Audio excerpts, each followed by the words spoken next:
रेवत राजा की बेटी रेवती से बलराम जी का ब्याह हुआ। अब आई ठाकुर जी की बारी। तो राजा सीत भीष्म को नाम विदर्भाधिपतिर्महान तस्य पंचा भवन पुत्रा कन्यैका च वरानना। एक भीष्मक राजा हैं, उनके 5 पुत्र हैं, एक पुत्री है, उसका नाम है रुक्मणी। ये रुक्मणी जी भीष्मक राजा को एक वन में प्राप्त हुई।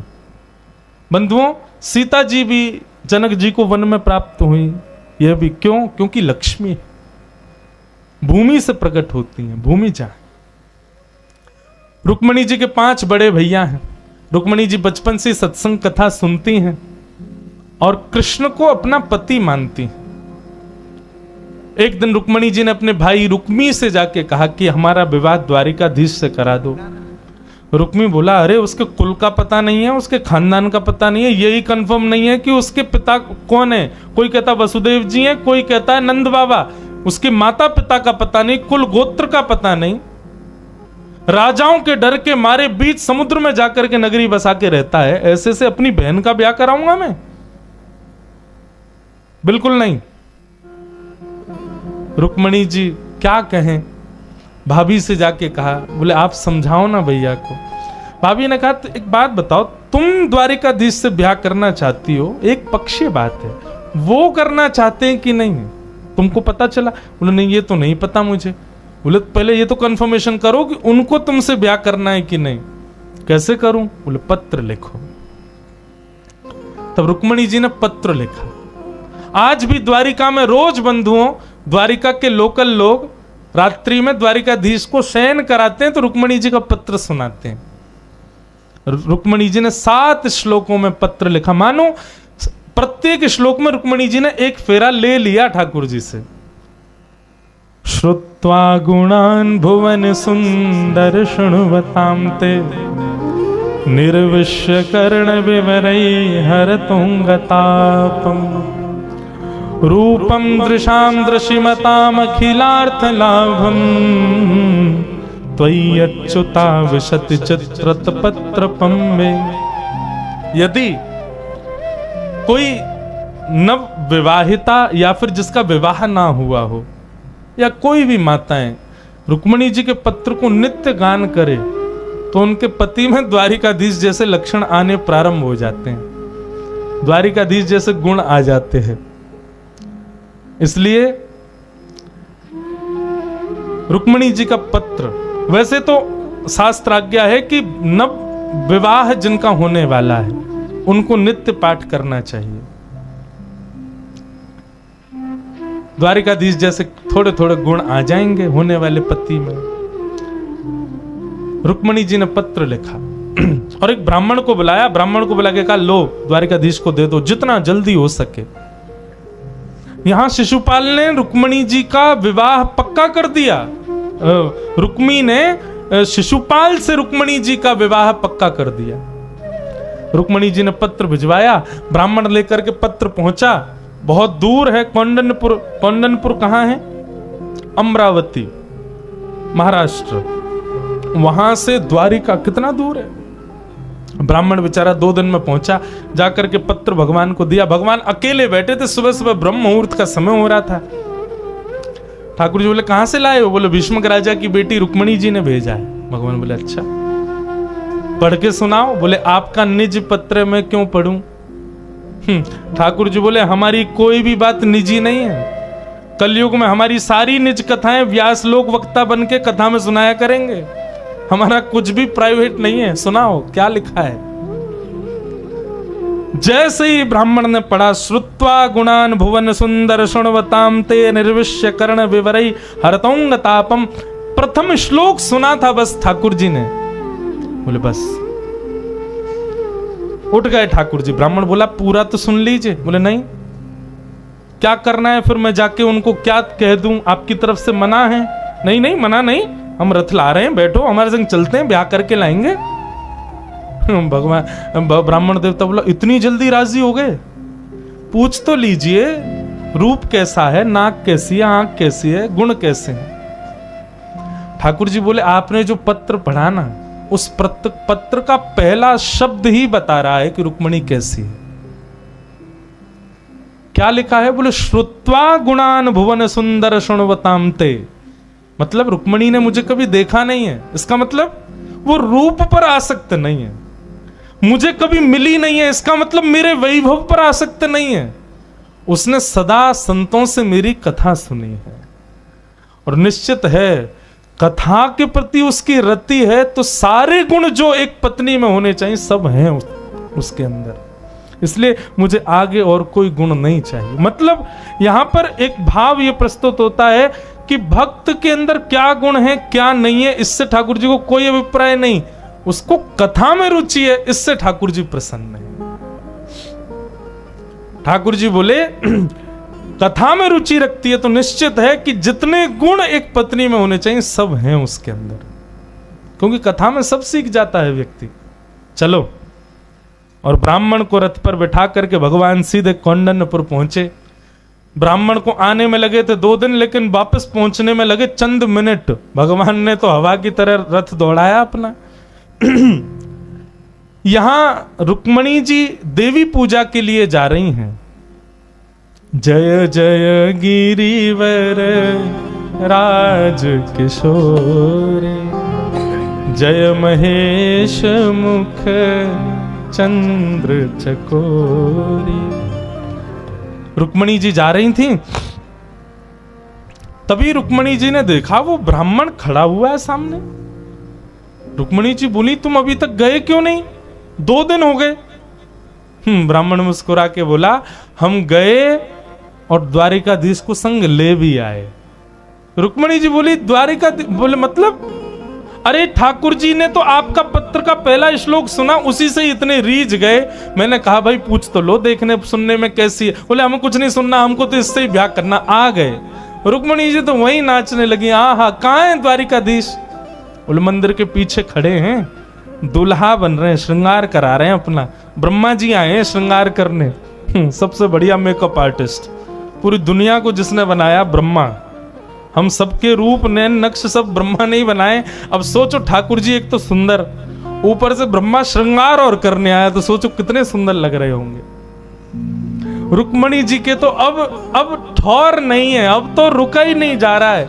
मंदिर में गई, देवी को पूजा प्रणाम की। प्रणाम करके जैसे ही पीछे मुड़ करके देखा, पीतांबरी पहने हुए, टेढ़ा सा मुकुट सिर पर धारण किया है, सुंदर घुंघराले केश, अलकावलियां फहरा रही हैं। पीतांबरी में से सुंदर सुगंधी आ रही है। कटाक्ष कमल जैसे नेत्र हैं ठाकुर जी के, मधुर मुस्कान है, इतना सुंदर रूप। रुक्मणी जी को एक बार तो मूर्छा जैसी आने लगी ठाकुर जी को देख के। संभाला, ठाकुर जी समीप आ रहे हैं, यहां से रुक्मणी जी समीप जा रही हैं। चाल ढाल रूप माधुरी पर सारे सैनिक रीझ गए। सैनिक रुक्मणी जी की रक्षा के लिए आए थे, लेकिन कोई तो बोला, अरे इसकी चाल तो देखो। बोले चाल छोड़, कमर देख कैसी गज की तरह मटक रही है कमर। बोले कमर छोड़ो भैया, इसका वक्ष देखो कितना सुंदर। बोले मेरी तो गर्दन से नजर ही नहीं हट रही, ग्रीवा कितनी सुंदर है। एक बोला, भैया नेत्रों को मत देख लेना, नहीं तो घायल हो जाओगे। मैं अपनी कथा में एक पद गाता हूं। जादू भरी तेरी आंखें जिधर गई, जादू भरी तेरी आंखें जिधर गई, जादू भरी तेरी आंखें जिधर गई, जादू भरी तेरी आंखें जिधर गई। ओ नैनों की कटारी वारी वारी छुई छुई छतियां से उतर गई। नैनों की कटारी वारी वारी छुई छुई छतियां से उतर गई। ओ जादू भरी तेरी आंखें जिधर गई, जादू भरी तेरी आंखें जिधर गई, जादू भरी तेरी आंखें जिधर गई, जादू भरी तेरी आंखें। ठाकुर जी के नेत्र खंजन जैसे हैं, एक बार देख ले तो महाराज यूं ही बैठे रह जाओगे, ऐसा लगेगा किसी ने चक्कू मार दिया हृदय में, इतनी पीड़ा दे जाते हैं। सैनिक सब मोहित हो गए ठाकुर जी के रूप पर। ठाकुर जी गए, रुक्मणी जी को दोनों भुजाओं से उठाया, लेकर के रथ में बिठाया, चाबुक मारी और सीधे द्वारिका को। सैनिक सब देखते ही रह गए। एक सैनिक बोला भैया बहुत सुंदर था, एक बोले अरे रुक्मणी जी कहाँ हैं? सब जगह खोजा, रुक्मणी जी नहीं मिली। तब एक सैनिक बोला मैं बताऊं कहाँ है? बोले कहाँ है? बोले वो आया था ना सुंदर सा, जिसके रूप चाल ढाल सब देख रहे थे। बोले हाँ वही ले गया अपने साथ। सब लोग बोले अरे ले गया, तूने रोका क्यों नहीं? हम तो उसके रूप पे मोहित हो गए थे, तुझे तो दिख रहा था ना कि वो ले जा रहा है, तूने क्यों नहीं रोका? बोले सच्ची बताऊं, जब रुक्मणी, जब वो अकेला चल रहा था तब तो वो बहुत सुंदर लग रहा था, पर जब वो रुक्मणी जी के संग आया ना तब तो वो इतना सुंदर लग रहा था, इतना सुंदर लग रहा, मुझे लगा जोड़ी बहुत बढ़िया है, एक बार ले जान दो इसको, बाद में देख लेंगे, एक बार जाने ही दो। और रुक्मणी जी का हरण करके ठाकुर जी ले गए। पीछे भगवान का साला भी भागा, रुक्मी, उसने कुछ अपशब्द कह दिया यशोदा मैया को लेकर के। ठाकुर जी ने तुरंत रथ खींचा, रोक दिया। रुक्मणी जी बोली मेरे भैया हैं, कुछ कहना नहीं। भगवान बोले नहीं, साले साहब हैं, बस प्रसाद दे के आते हैं अभी। नीचे उतर करके भगवान गए, ऐसा युद्ध किया, आधी मूंछ आधी दाढ़ी आधे केश मूड़ दिए। बोले आइंदा यशोदा मैया के बारे में कुछ कही तो सोच लेना हम क्या करेंगे। बलराम जी तभी पहुंच गए तो बलराम जी ने रोका, नहीं तो भगवान तो गोविंदाय नमो नमः करने वाले थे। बलराम जी बोले लाला ये सारो है तेरो, पूरा ब्याह यही करवावेगो, यही कन्यादान करेगो, यही बहू को विदा करके सब काम में यही काम आवे वारो है, पूरे जीवन भर यही ते काम पड़ेगो, या को मत मारे। बलराम जी ने युद्ध संभाला। ठाकुर जी रुक्मणी जी को लेकर के द्वारिका पहुंचे। वसुदेव देवकी जी ने लाला को समझाया, बोले लाला ब्याह तो कम से कम डट के कर ले, एक जगह रुक के कर ले, तेने सबरे काम ऐसे ही किए, उठ पटांग ऊपर नीचे दौड़ भाग के, ब्याह तो आराम से कर ले। ठाकुर जी बोले अब आपकी इच्छा है, देखो इनको हमसे ब्याह करना है और हमारी भी इच्छा है कि हम भी इनसे ही ब्याह करेंगे, आपको यदि योग्य लगे तो आप हमारा ब्याह करा दो। देवकी मैया बोली जब इतनी माता पिता की आज्ञा की इच्छा ही तो फिर हरण करके क्यों लाए हो? ठाकुर जी बोले हमने हरण नहीं किया, इन्होंने पत्र में लिखा था कि परसों हमारी सगाई होने वाली है, उससे पहले हमारा हरण कर लो, नहीं तो हम प्राण त्याग देंगे, इसलिए हम हरण करके लाए। ठाकुर जी मर्यादा नहीं तोड़ते, रक्षा की प्राणों की। वसुदेव जी ने पुनश्च रुक्मणी जी को कौंडन्यपुर पहुंचवाया और पत्र लिखा राजा भीष्मक को कि आप अपनी नगरी सजाओ, हम अपने लाला की बारात लेकर के आ रहे हैं। बंधुओं भागवत में वर्णन है कि एक भी व्यक्ति राजी नहीं था रुक्मणी जी के पक्ष में ठाकुर जी से विवाह के लिए। क्यों? कोई कह रहा रंग अच्छो ना है, कोई कह रहा कि माता पिता को पतो ना है, कोई कह रहा हमने सुनिए टेढ़ो है वो बांके बिहारी, टेढ़, उसकी कमर टेढ़ी है, उसके पैर टेढ़े हैं, उसके सिर टेढ़ा है, सब ऐसी ऐसी बातें बनाते। रुक्मणी जी ने यह भाव ठाकुर जी को पहले ही बता दिया कि हमारे वहां कोई राजी नहीं है, सबको लगता है कि आप टेढ़े हो, कारे हो, ऐसे हो। ठाकुर जी बोले रुक जाओ अभी आते हैं हम। ओ महाराज ऐसे तो ठाकुर जी बड़े सुंदर, लेकिन जब दुल्हा बनकर के कौंडन्यपुर आए तो वर्णन आता है कि अटारियों पर सालियां सरहेज खड़ी रहती हैं गारी सुनाने के लिए दुल्हा को, तो गारी तो दे रही थी। जब तक ठाकुर जी नीची नजर करके खड़े थे तब तक तो गारियां ठाकुर जी को दे रही थी। जैसे ही ठाकुर जी ने ऊपर देखा सखियों को, कटाक्ष से जैसे ही देखा तो जो गाली द्वारिकाधीश को देनी थी वो गारी भीष्मक राजा को देने लगी, उल्टी गारी अपने परिवार को देने लगी। ओहो, ठाकुर जी की रूप माधुरी पर सब रिजवार हो गए, जो देख रहा है वही बलैया ले रहा है। और सब अब तक जो द्वारिकाधीश की निंदा कर रहे थे सब रुक्मणी जी से जाके कह रहे हैं तेने कौन सी तपस्या की जो ऐसे पति मिले, रूप देखो, सौंदर्य देखो, गुण देखो, चाल देखो। हाँ हाँ, ऐसे बंधुओं ठाकुर जी का विवाह रुक्मणी जी के साथ में सुसंपन्न हुआ।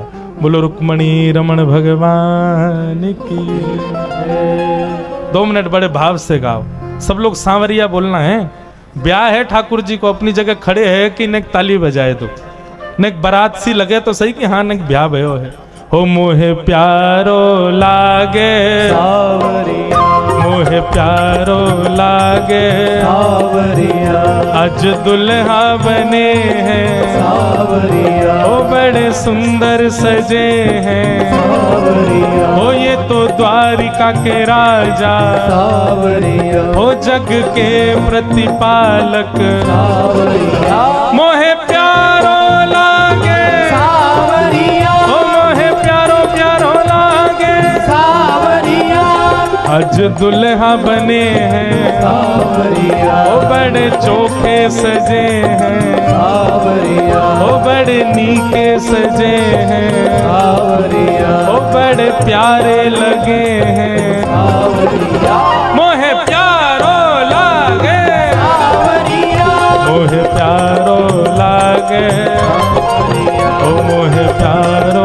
लागे सावरिया, ओ मोहे प्यारो प्यारो लागे सावरिया, तेरा किसने किया श्रृंगार सांवरे तेरा किसने किया श्रृंगार सांवरे, तेरा किसने किया श्रृंगार सांवरे तेरा किसने किया श्रृंगार सांवरे, ए लगे दुल्हा सा दिलदार सांवरे लगे दुल्हा सा दिलदार सांवरे, लगे दुल्हा सा दिलदार सांवरे लगे दुल्हा सा दिलदार सांवरे, तेरा किसने किया श्रृंगार सांवरे तेरा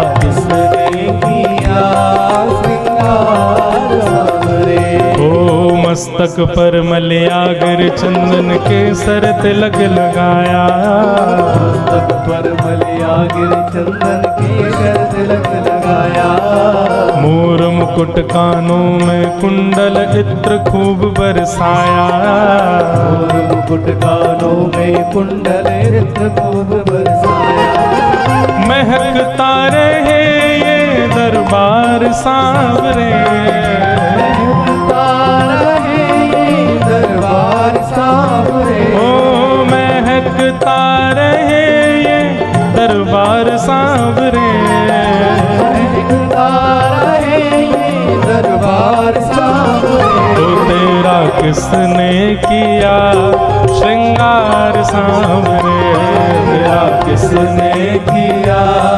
श्रृंगार सांवरे, ओ तेरा किसने किया श्रृंगार सांवरे तेरा किसने किया द्वारिकाधीश की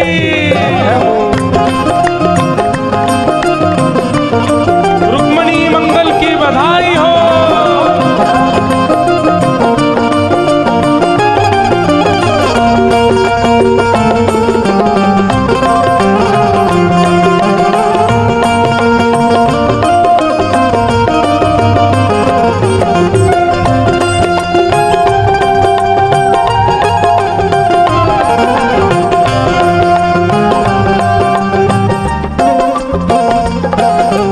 बोल कन्हैया बोल तुम्हें मैं कौन सा भजन सुनाऊं बोल कन्हैया बोल तुझे मैं कौन सा भजन सुनाऊं, ऐसा कोई राग बता दे तू नाचे मैं गाऊं ऐसा कोई राग बता दे तू नाचे मेरा, नचाता रहूं मैं हर बार सांवरे चाहता रहूं मैं हर बार सांवरे, ओ नचाता रहूं मैं हर बार सांवरे चाहता रहूं मैं हर बार सांवरे, ओ तेरा किसने किया श्रृंगार सांवरे तेरा किसने किया श्रृंगार सांवरे, ओ तेरा किसने किया श्रृंगार सांवरे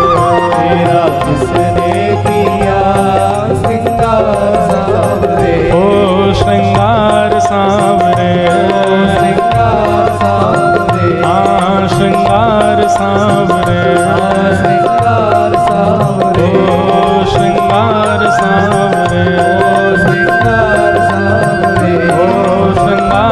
सांवरे।